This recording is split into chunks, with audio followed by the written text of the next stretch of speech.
You. Alright, so I'm gonna have to tie a yellow fluke rig for you guys. And I'm gonna start out with my green thread because that's what I seem to enjoy the most. I like the way that looks better.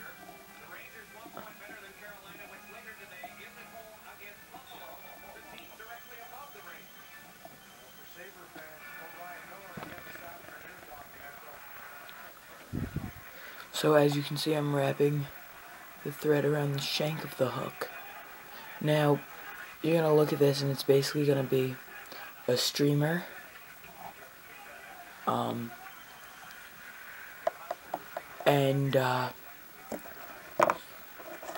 So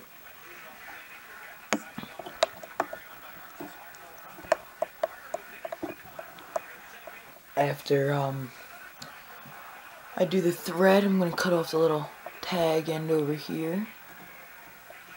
And instead of using knots like you guys like to, I just make it clinch itself because it's so much easier and less annoying. Then I'm going to go back around once or twice, just like this, just to make sure there's a decent amount of thread on there to hold the fur on. So now, I'm going to take my yellow fur, and I'm going to see how much of it I want. That's much. And grab my little scissors.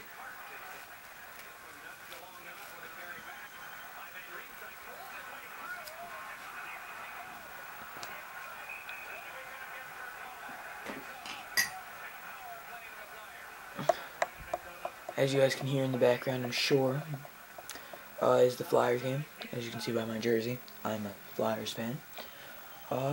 We are not winning right now. It's 2-1 Rangers, unfortunately. That's not the reason why I'm making this video, though, so no one cares. With this, as you can see, I put it in there. I'm just going to take out the extra stuff, go like this a little bit, pull it out, and see how it's all stacked up nicely. Just let it fall out into your hand. Grab it with 2 fingers. Put it nicely together. I slide it like this onto the hook because that's the way that I like to do it. And I will clinch it like that. Make sure that it's nice and tight around there. Take out some of the excess fur. And the problem with fur is that it gets stuck on my shirt, which kind of pisses me off. But again, what am I to do about it? Nothing, because that's the only material I have as of right now. But I've noticed the brighter colors you use, the more it'll get the fluke's attention, and that tends to make life easier when you've got their attention. So before I get all the way to the eye of the hook, actually, I'm about at the eye. So before I fully finish all of that, I'm going to find my scissors. Here they are. And I'm going to cut away the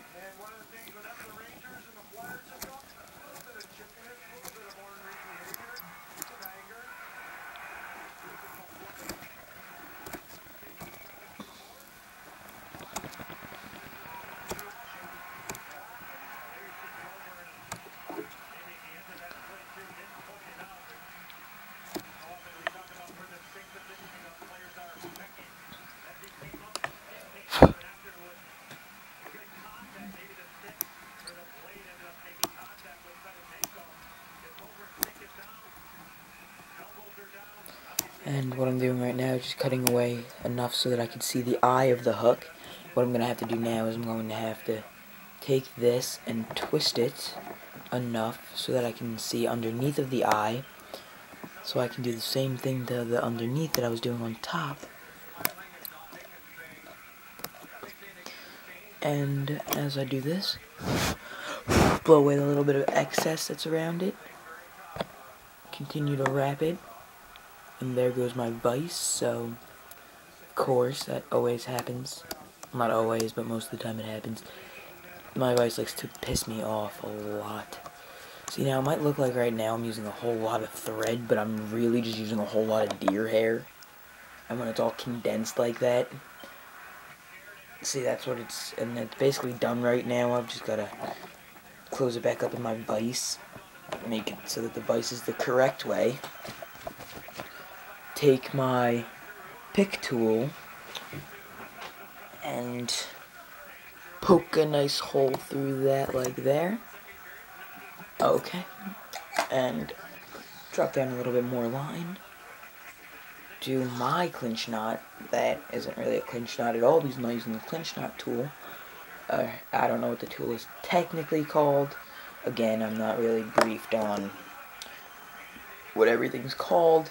I just tie. Now, as you can see, my knot is nice and tight. Let's look at this. No loose ends. Snip it decently close. Grab my nail polish. Because, again, well, it's my nail polish, but I don't use it for my nails. It's just to help keep this a little closed.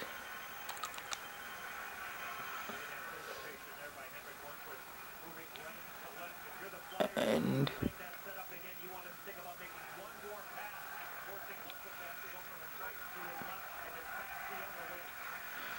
as you can see, it's tied nice and tightly. So as we wait for that nail polish to dry, I occasionally blow on it to just dry it off a little bit better. I'm gonna grab this one's a little bit bigger hook than the last one that I made, so I'm gonna use a little less line. Alright, see?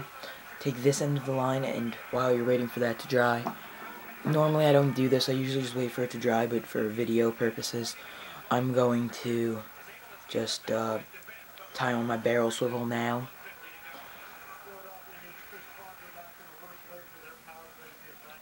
And tie it with a fisherman's knot. And because this one's bigger, I'll probably use bigger bait. Or more bait, I should say, and that knot failed.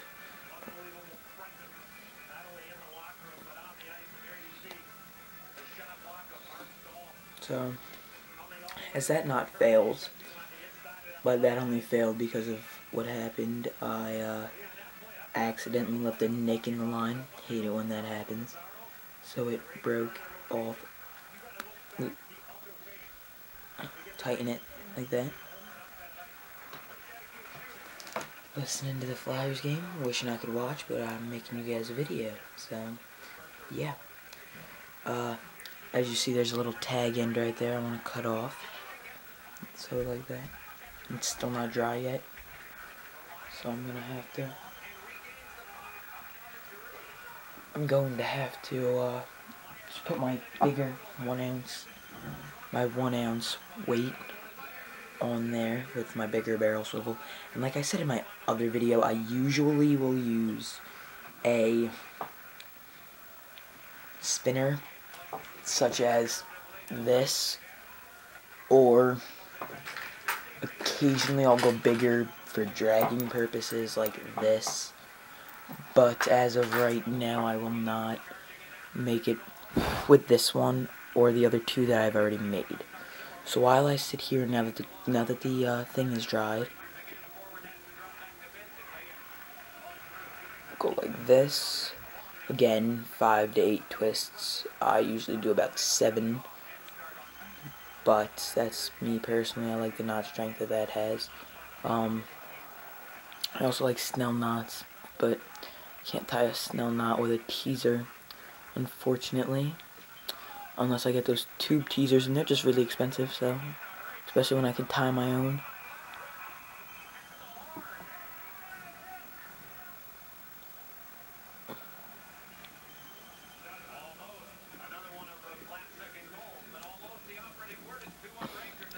Having a little trouble because the line keeps getting caught in the not fully dry.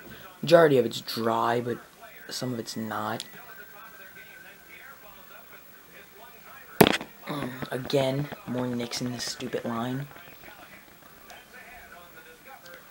I don't know how, but there is. And now someone's gonna come in here and annoy the crap out of me. It's my little brother.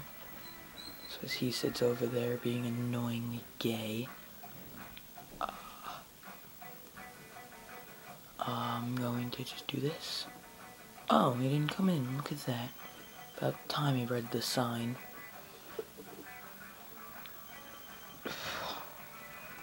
See, the one problem about doing this while the hook is in the vise, because it's still drying, is that you don't have as much maneuverability, and it gets quite annoying.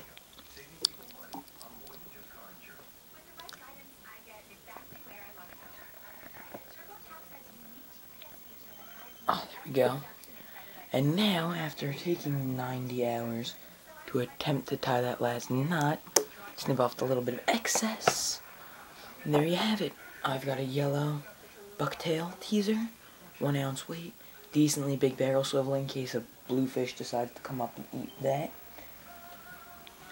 At least it's not gonna break. Alright, that's about it.